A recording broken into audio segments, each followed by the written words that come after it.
I'd like to talk about a topic that is pretty important to all of us, but it's been on my mind lately because there's been an uptick in people falling.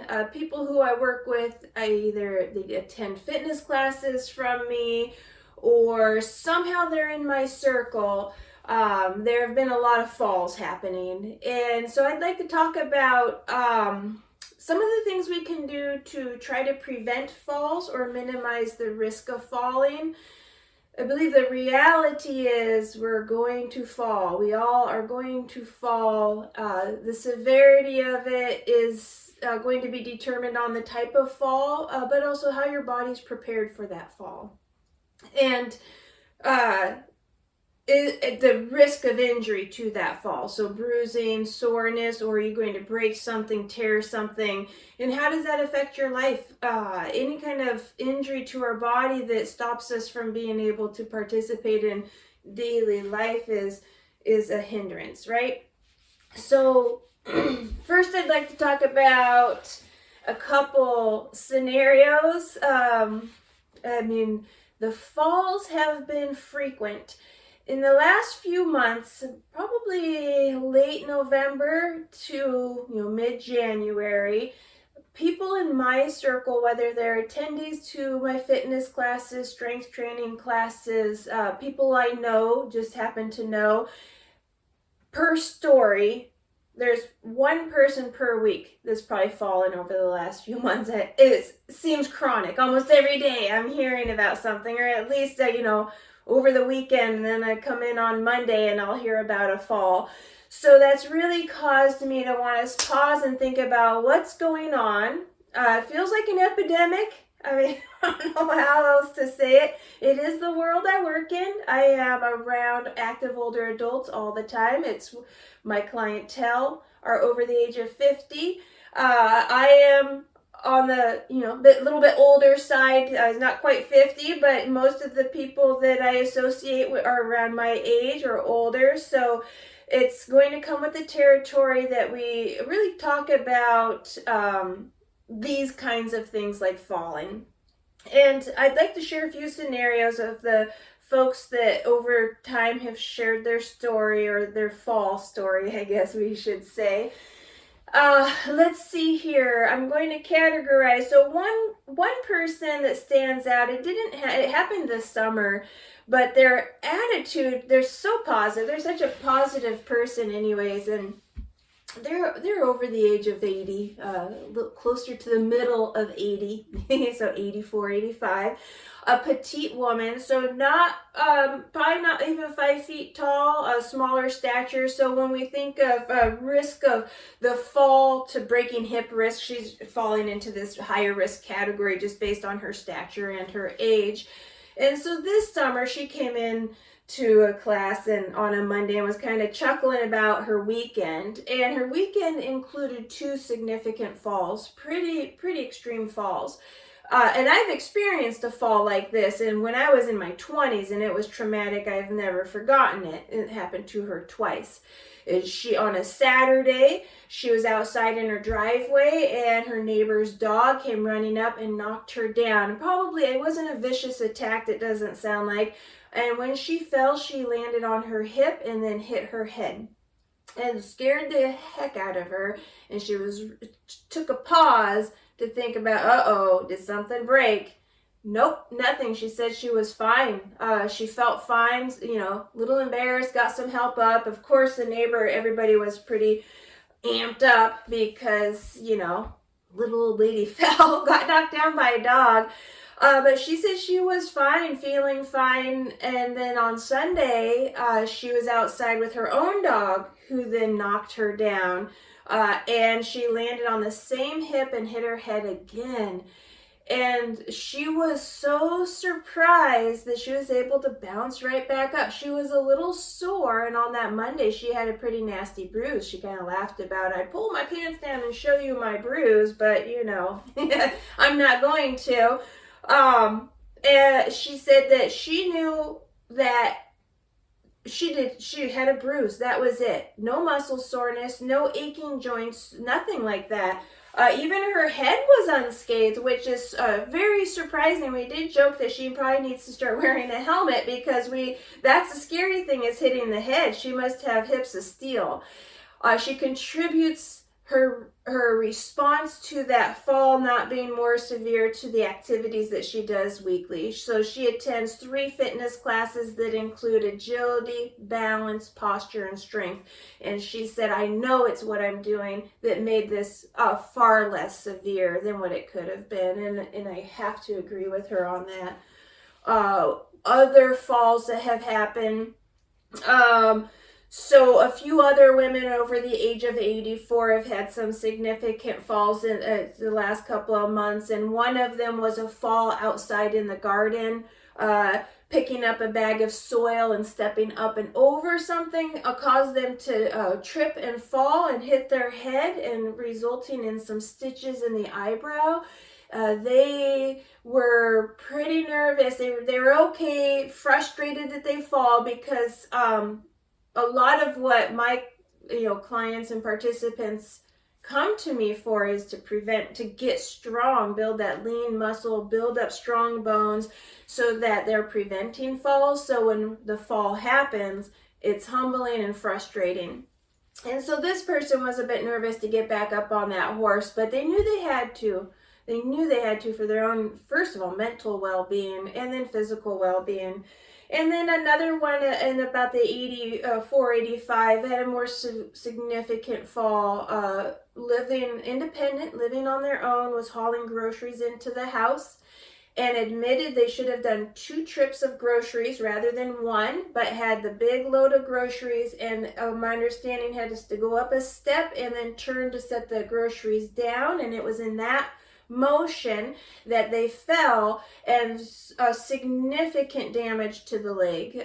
If not a break, it sounds like a fracture. Put them into rehabilitation for weeks.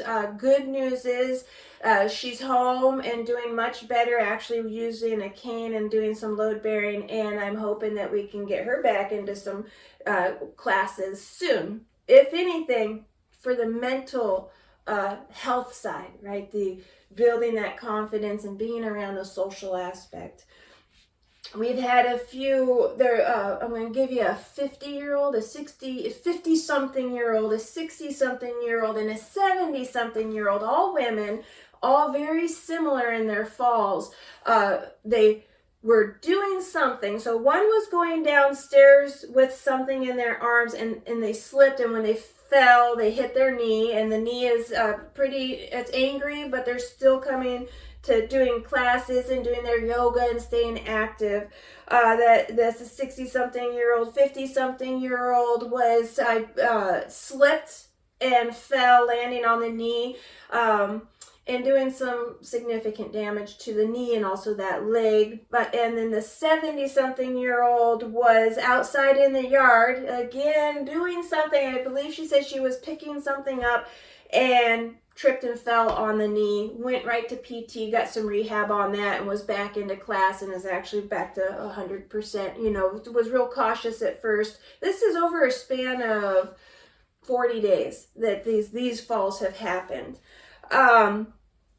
All of them could have been so much worse. And 2 of the 3 ladies admitted that they knew that the recovery was so much quicker because of the foundation that they've set for themselves, having a consistent physical activity that they're doing, which is, some agility, balance, and strength training, 2 to 3 times a week, yoga, stretching, that kind of stuff, walking, all of those things, they contribute to helping the injury be far less severe than it could have been. And then the most recent fall that I've heard about was a gentleman over the age of 75 who has some physical limitations due to some fusion, either whether it's fused by titanium or natural fusion of neck, shoulder, back stuff. So limited range of motion in the upper girdle, but is very consistent in their physical activity, being active, walking, and taking physical fitness classes. This person was helping a neighbor over the weekend and was helping a neighbor jump a car and was going across some wet leaves, and unbeknownst to them, those wet leaves covered an entire sheet of wet plywood. So when they walked on the leaves, the legs went out and landed on the shoulder that already has some trauma to it. And I had heard about this injury on a Monday. By that Friday, this person was back up and moving and grooving, knew the importance of it, didn't want to stop that routine, but just modified their exercises until they are all the way back up on their feet. So a lot of falls happening in my little world, and it's scary. I've had a fall in my classes, thank goodness. Talk about, that's the time you might fall, because we are moving a little quicker pace, right? Moving to a beat of about 124 to 128 beats per minute is a little faster pace. We're going forward, we're going backwards, sideways, bringing legs up. And thankfully, I don't have falls. It's very rare. I've had one fall, and of course, it's been within the span of 40 to 50 days. So that fall happened in class. It was a kind of the best case scenario. So the person was able to kind of catch themselves properly, and they had a precursor. They admitted they had woken up that morning and the leg that kind of buckled on them had been telling them something, but they ignored it. And so thankfully that wasn't more significant, and they finished out the class. They sat down for a minute, got back up, and wanted to finish the class. So falls are going to happen. We're all going to fall. It's how you're prepared for that fall, or can you prevent a fall? And I've humbled myself, and I share this story with my participants because I want them to know they're not alone.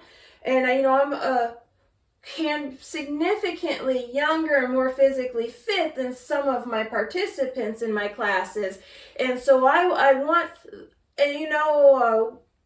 unfortunately, active older adults, senior citizens, whatever, old people, whatever you want to term the aging population, it can be handled and coddled in society as being extremely fragile and not being able to do the things that the younger population can do. And it's simply not true. Most older adults don't believe that. They're being fed that or treated that way, and treated like a fragile piece of crystal that's just going to shatter and crumble with any kind of force that is put upon them. And simply not true. So I like to share stories of my own experiences of near falls, and I had one over the summer. It was totally stupid on my part. So I fell off of a flight of stairs backwards, and it was all preventable.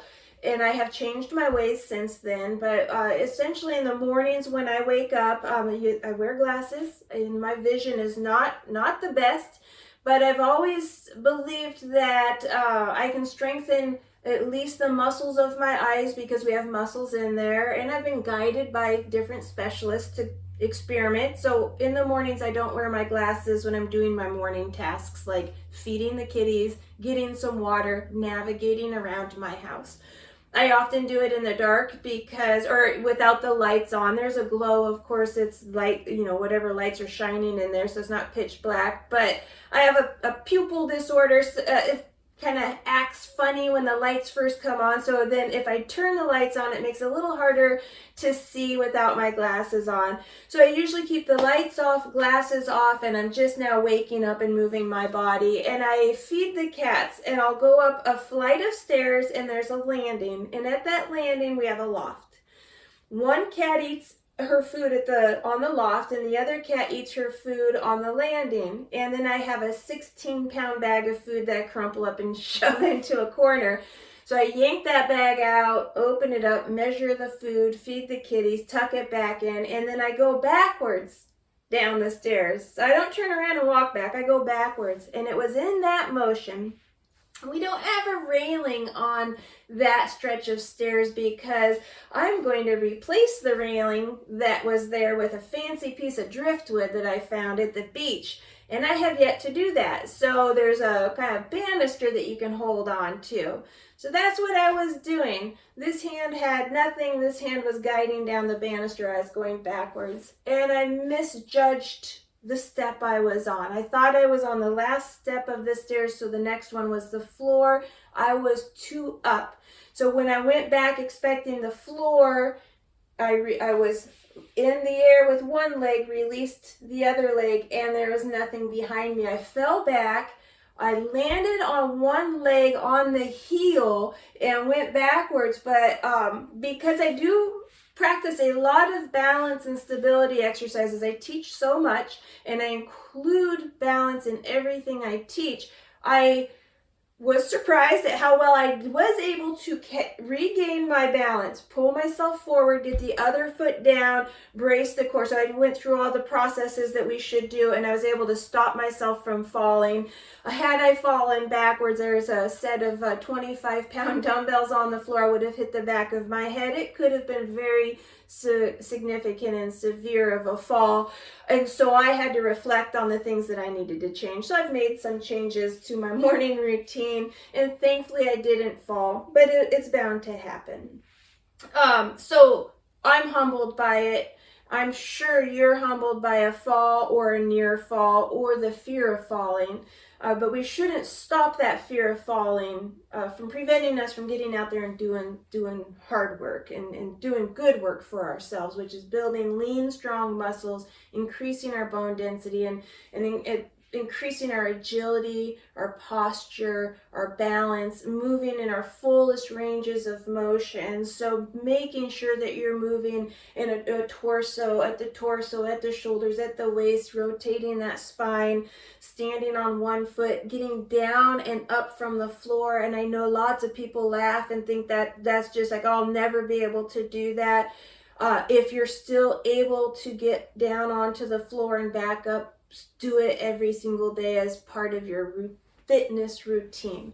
It's so important to do that whole body workout, first of all, but also it's going to get you prepared. If you do fall, how are you going to get yourself back up? So we want to practice those things, especially as our years are getting greater and greater. It's empowering, it's independence, and it's just preparation for something that we hope doesn't happen, but it very likely will happen. Fitness classes, strength training classes, working with a personal trainer, those are all really good ways to get physical fitness in, and fitness that's going to work towards your goals, but also increase your fall prevention and or reduce the severity of your falls. Maybe you don't have access to that. It is not cost effective. You're not able to leave schedule wise or coming and going from your home. You're not able to do that. There's a lot of resources. This is a YouTube video that you're watching here. YouTube has a lot. Look at senior fitness, fitness over 50. I follow a lot of fantastic trainers. I love to get ideas from them and see what they're doing. There's a program called, Sit to Be Fit. It's a PBS. It's been around forever out of Pullman, Washington. There's a lot of resources that you can find and watch on your television, your device, that you don't have to pay for, and they are it's modified, it's slow, it's progressive, it works towards your goals. So do some research if you're unable to afford classes, unable to afford professionals to help you, but something. Do something to get your body moving and to get it strong, whether you have significant limitations such as being wheelchair bound, bed bound. There's still movements, even if it's the upper body, bringing the mind to body connection in, wiggling the toes, starting somewhere. As you start somewhere and you build that confidence, you're going to do more. And then the more consistent you are, the more you're going to be able to do. And if, let's say, you are going to the gym, you've learned how to use the equipment, you're like, okay, I feel good about this. And then you start coming in 2 days a week, you're coming in the same days, same time. Now you're feeling confident that you know how to use the equipment. You've got a great schedule in place, and now I want to start putting in the hard work because my body says it's ready for that. And maybe you hire a personal trainer to get you onto some programming, or you learned in the class that you need to start increasing the weight load, increasing your sets that you're doing to start loading those muscles. Strong muscles equal strong bones. But it's time to start doing something, or if you're already doing plenty, but every person I shared in my scenarios, they're doing 2 to 3 days a week of physical fitness. They're also avid walkers. They do yoga, play ping pong. I mean, they do lots of stuff that's challenging their body, but they still fell. Their fall could have been more severe. They could have experienced far more damage to their body had they not been doing all of that physical activity. So that's where, if you're not doing physical activity, moving the body and trying to build some lean, strong muscle, I want you to find some way to start. And reach out to me. Reach out to a local YMCA, senior center, community center. See what they have in place for physical fitness. It's a good place to start. Phone call. The phone call doesn't take you out of your house, and see what's out there and how you can get to that. If you're already pretty regular in your programming, we can always do more. We can challenge ourselves. Have you ever worked with a personal trainer? Consider working with a personal trainer and make sure they know everything. If you're worked with a physical therapist, if you've been diagnosed with any osteoporosis, osteopenia, if you've had a stroke, let them know everything so that they can write a program that's going to work best for you. If that's the next step you're ready for. Try a new class. Challenge yourself. If you've not moved your body in rotation, you do a lot of this, but do you do anything like this? Start changing the way you use your body. You're going to increase your flexibility, your range of motion, which then increases strength. So challenge yourself if you've already got a good foundation, because anything you do, whether it's the start or adding to a program, is going to help either prevent a fall, minimize the intensity of the fall, and reduce the severity, the risk of the fall or the injury of the fall. So good places to start. Get strong, get moving, build those strong muscles, the strong bones, build some confidence. Don't be afraid to get out there and move and do things that you don't normally do simply because you're afraid of falling. And work at your own pace. Nobody's saying to start from 0 to go to 100, but consistent. Be consistent. Try to have a mindset every day that the more you have understanding how your body works, the more of a steward you're going to be, and the better prepared you're going to be for that fall, if and when it happens. In the scenarios I talked about, and even with my own fall, I have a little sip of coffee here. Last time it went cold. I don't want it to go cold. So let's talk about those scenarios that I shared with you. So I don't know if I talked about this, but I took a hit to my ego. So I mean, it is constant. Almost every week, somebody's coming to me and saying they fell, or I see somebody not in their right, like babying a knee or with stitches, and I ask them what happened, and they tell me they fall. Every time I hear that, it's like, ugh, my ego is taking a hit. And another hit, and another hit, because my world, what I do, this is midlife. I changed careers. I wanted to get into fitness and fitness with active older adults.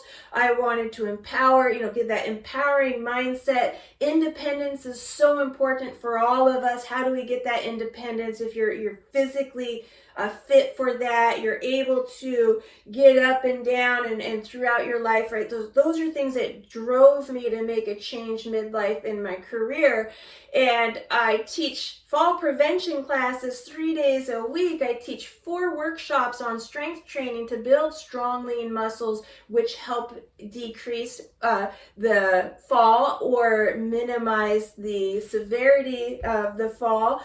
So as I hear it time and time and time again, that somebody has fallen and hurt themselves, it does hurt my ego a little bit. So I had to reflect, and I've been reflecting. That's what's driven this video and this conversation I'm having with you, is why is this happening? I mean, is it an epidemic? Is there something, like some force out there that's increased the people I know to fall? No, probably not. Probably not. I came to the conclusion in reviewing all of the different stories and scenarios that I've been hearing and seeing, and then I also, with that, some people are coming to me because they want me to help them get back on their feet. They've had an injury, and they've gone to PT. It's time to do personal training and get strong and back on their feet. So I do a lot of research. I watch other people's stories on falls. I watch other experts, and then I dig into my own experiences of how I can help folks get up and over that hump. And so in doing all that, the reflecting, the research, hearing the stories, the one thing that stands out the most as to the cause of these falls is multitasking. Multitasking is what I came to terms with as being the root cause, right? We all do it. We have to do it. Another sip. So every person was doing something where they were holding and moving, and it was in that holding, moving, and what's the next step that they fell and hurt themselves? Going down the stairs, holding something. So when we go to the gym, when you do this physical fitness classes, you're lifting weights, you're bringing a personal trainer into your home, you're making these changes because Leanne said that it's important to do. You're doing all of those things so that your activities of daily life become easier, right? And that's called functional fitness. Functional fitness gets you outside the door so that what you're doing out there in your real life, the things that matter, are easier to do, or preventing the falls, minimizing risk to falls. And so you're preparing yourself for this, but the inevitable is it's still going to happen. And when your focus in the multitasking is, let's say you're at the playground with your grandchildren, they're playing around, and you're sitting on a bench, and that bench is right in front of a piece of wood that keeps the gravel or, shredded sawdust in the safety zone there, and you're watching because there's a lot of people at the park, so you're watching the park because you want to be aware of your surroundings. Your precious cargo is there playing on the playground, but they're also talking to you.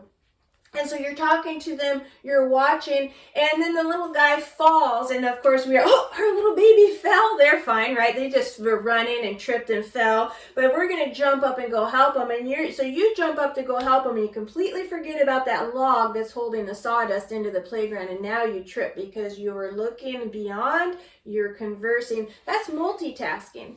So coming home with a bunch of groceries and you're kicking the door shut so your cat doesn't run out, getting up that step and setting your bags down, that's multitasking.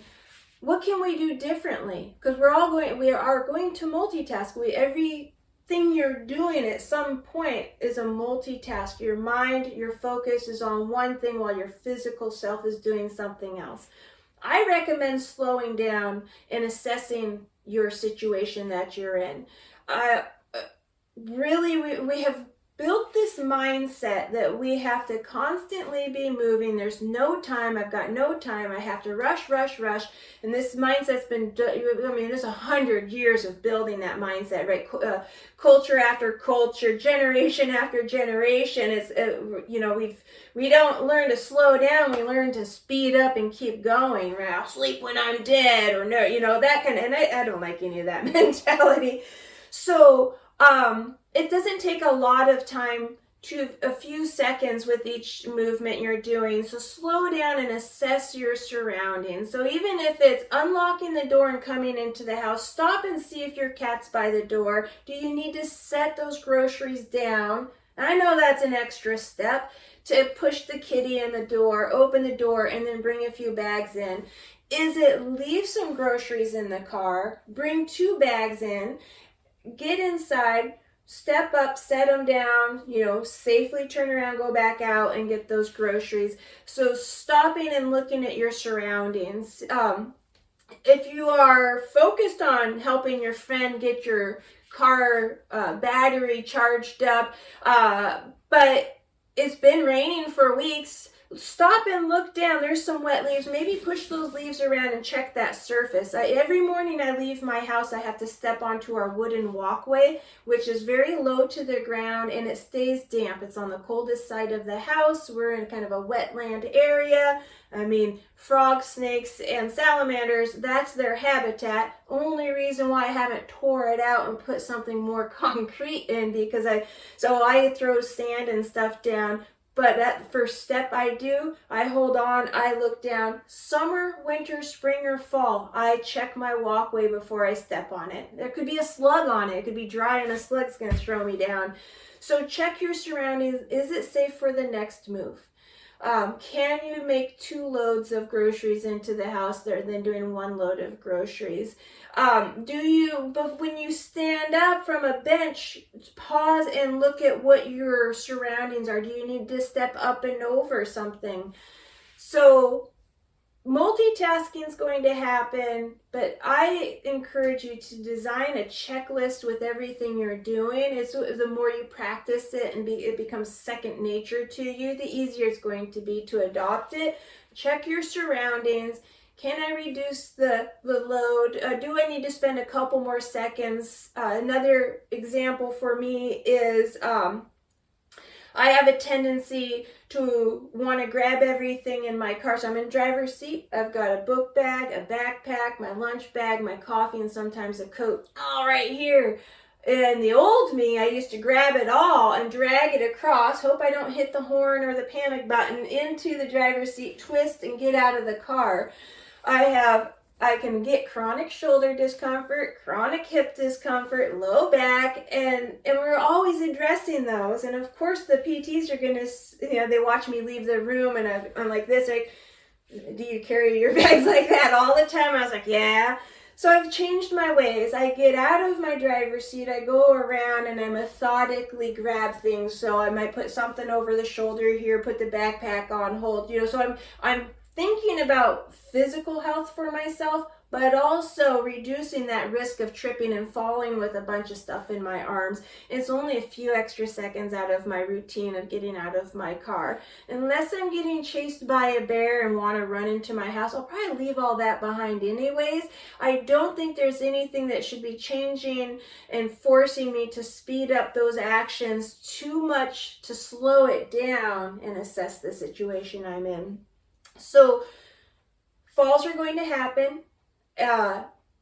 How strong and prepared you are for them, not just physically strong, but your strength and agility, muscle response, is going to determine how severe the fall is going to be. And then as you have stronger muscles, stronger bones, if you do hit that hip on the ground, is that hip, it's bruised up, it's sore, but could it have broken? But you've built a foundation of strength to protect that muscle. So move that body, start getting strong, find something that works for you. If you're at home and you have limited funds or limited ways to get out, search the television, search the internet. There's some really good resources out there. I always encourage a search for 50 and older or senior fitness. It tends to take you to something rather than digging through all of the stuff that, you see somebody standing on one leg with the other leg over their head and they're twirling around like a ballerina.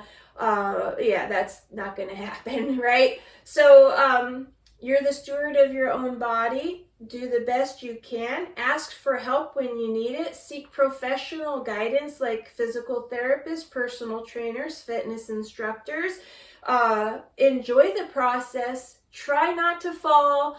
Don't be afraid of falling. Get up and down off the floor every day. Practice, practice, practice that.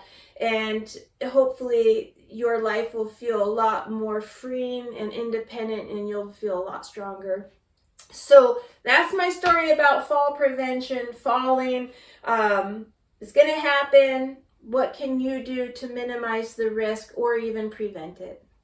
Feel free to reach out to me or look around your local community and see if you can find anybody that is marketing senior fitness or fall prevention. There's a lot of programs out there. There's Power for Parkinson's, cycling for, so with Parkinson's, there's a lot of classes if you have been diagnosed or have some cognitive decline. I like the Parkinson's classes because of the brain and body connection and exercises they're doing. There are classes specific for seniors or like Zumba Gold, Enhanced Fitness. They're a little bit more modified, toned down, and focusing more on agility, balance, posture, and strength rather than getting that heart rate up and breaking a sweat. The goals shift in life as we get older. So get out there, do what you've got to do. Make everything happen for you. You're the steward of your body. It's your temple. Take really good care of it. And until next time, thank you for listening.